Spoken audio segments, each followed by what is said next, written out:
জনগণ এখনই নির্বাচন চায় না, প্রধান উপদেষ্টার এ বক্তব্যে জনগণ কারা তা নিয়ে প্রশ্ন বিএনপির।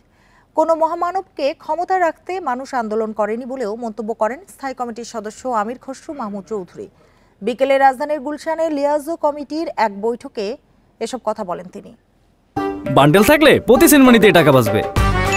বিকাশ সেনমানি বান্ডেল কিনে জিতুন প্রতি লেনদেনে।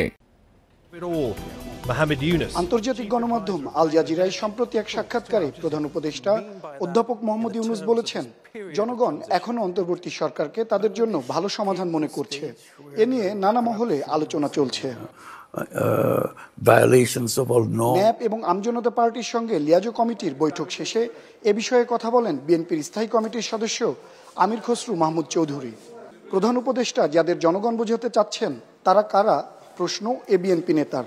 এখন জনগণ বলতে যদি কোনো একটা বিশেষ গোষ্ঠী সুবিধাভোগী যারা গণতন্ত্রের বিরুদ্ধে গিয়ে, জনগণের ভোটাধিকারের বিরুদ্ধে গিয়ে গণতন্ত্রকে সংস্কারের মুখোমুখি করছে, অথবা কোনো বিশেষ সুযোগ সুবিধাভোগীদের বিরুদ্ধাচরণ করছে, মুখোমুখি করছে। আমির খসরুর অভিযোগ, একটি সুবিধাভোগী গোষ্ঠী নির্বাচনের জন্য সময়ক্ষেপণ করে গণতন্ত্রের বিরুদ্ধাচরণ করছে। কাউকে দীর্ঘদিন ক্ষমতায় রাখতে আন্দোলন হয়নি বলেও মন্তব্য তার। কোনো মহামানবকে বাংলাদেশের দায়িত্ব দেওয়ার জন্য বাংলাদেশের মানুষ আন্দোলন সংগ্রাম করে নাই, ত্যাগ স্বীকার করে নাই।